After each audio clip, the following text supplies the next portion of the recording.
अभी कुछ दिनों पहले की बात है कि लेबनान की राजधानी बेरूत में ईरानी दूतावास के सामने हजारों लेबनान के मुसलमानों और ईसाइयों ने ईरान वापस जाओ के नारे लगाए और यहाँ तक कि दूतावास की सुरक्षा बहुत कड़ी करनी पड़ी।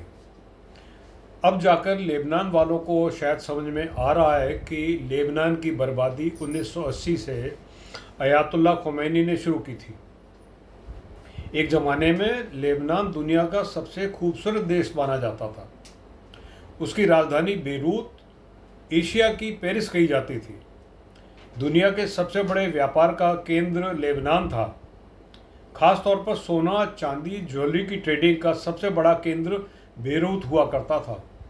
हिंदी फिल्मों की शूटिंग भी बेरूत में ही होती थी, जिसमें सबसे प्रमुख हिंदी फिल्म है आँखें। पुराने ज़माने के लोगों को मालूम होगा, धर्मेंद्र और माला सिन्हा की उस फिल्म की पूरी शूटिंग बेरूत में ही हुई थी। 70 के दशक में पूरी दुनिया के लोग लेबनान घूमने के लिए आते थे। बेरूत घूमना लोगों का सपना हुआ करता था। इसके अलावा भी बॉलीवुड और हॉलीवुड का मुख्य शूटिंग स्पॉट बेरूत हुआ करता था। मिडिल ईस्ट का एकमात्र देश लेबनान है जहां बर्फ़ भी गिरती है, भूमध्य सागरीय जलवायु है, बेहद शानदार उपजाऊ मिट्टी है और यहाँ रेगिस्तान नहीं है। लेबनान में कई शानदार नदियाँ भी हैं जो 12 महीने पानी से भरी रहती हैं। इसमें लिनिती नदी प्रमुख है। यहाँ ऑलिव से लेकर गेहूँ सब कुछ की बड़ी खेती भी होती है। यहाँ झील हैं, झरने हैं, पहाड़ों से लेकर सब कुछ है।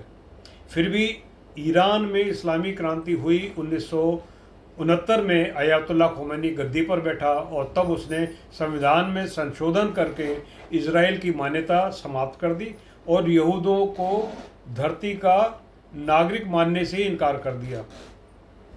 जानकर आश्चर्य होगा, उसने संविधान में बदलाव करके यहूदियों को शैतान घोषित कर दिया। विश्व में एकमात्र देश ईरान है जिसका संविधान यहूदियों को शैतान बताता है।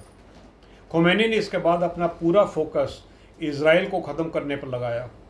उसने अपने देश ईरान की तरक्की पर ध्यान नहीं दिया और इजराइल के चारों तरफ अपने कई प्रॉक्सी तैयार कर दी, क्योंकि उस वक्त ईरान बहुत समृद्ध राष्ट्र हुआ करता था, बहुत पैसे वाला देश था ये, और उसके पास अकूत धन था। फिर उसने उन पैसों का इस्तेमाल करके फ़िलिस्तीन आतंकवादियों का संगठन प्रारंभ किया। हिजबुल्ला, हमास, फतेह जैसे आतंकी संगठन खड़े किए।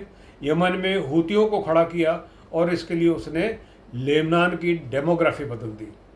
लेबनान की डेमोक्रेसी हुआ करती थी, लोकतंत्र था वहाँ।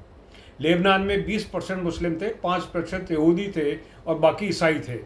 फिर ईरान ने बड़ी संख्या में शिया मुसलमान को लेबनान भेजा, जहाँ उन्होंने 5-5 शादियाँ की, खूब बच्चे पैदा किए, ईरानियों को परेशान किया, दंगे भड़काए और ईरानी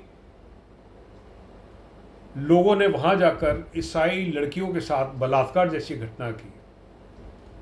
परेशान होकर ईसाई लेबनान छोड़कर ऑस्ट्रेलिया, अमेरिका जैसे देशों में चले गए और अयातुल्ला खोमैनी 1 दशक का टारगेट प्लान बनाकर, यानी कि 10 साल में लेबनान की जनसंख्या को इस तरह से बदल दिया जाए कि जहां मुसलमान 20% हो जाएं, तो इस टारगेट में अयातुल्ला खोमैनी सफल हो गया।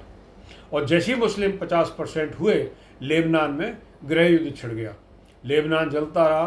फिर लेबनान की राजधानी का भी बंटवारा हुआ, कुछ ईसाइयों को हिस्सा दिया गया, कुछ मुसलमान को हिस्सा दिया गया। लेबनान का संरचना, स्ट्रक्चर बदल दिया गया। जैसे राष्ट्रपति ईसाई होगा, प्रधानमंत्री कौन होगा, ये सब तक कुछ किया गया।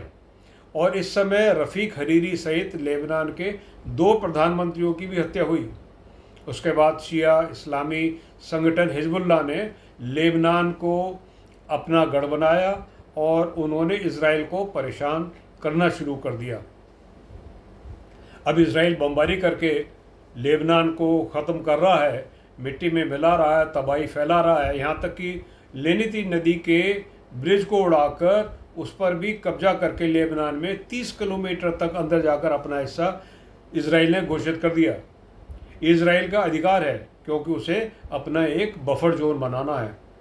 अब नतीजा ये है कि अब जाकर लेबनान के मूल निवासियों को ये समझ में आया कि उसने देश का बर्बादी कर दिया, ईरान और खोमेनी ने मिलकर, और अब उनको ये एहसास हो रहा है कि उनका असली दुश्मन इज़राइल नहीं बल्कि ईरान खुद है। मैं हमेशा से एक बात कहता हूँ कि अगर आप किसी की बर्बादी के लिए सब कुछ कर रहे हैं तो वह व्यक्ति बर्बाद नहीं होगा, बल्कि आप स्वयं बर्बाद हो जाओगे। इसलिए हमेशा अपनी तरक्की के लिए ही मेहनत करो, दूसरों की बर्बादी के लिए नहीं। सनातन का ज्ञान भी हमें यही सिखलाता है। जय भारत।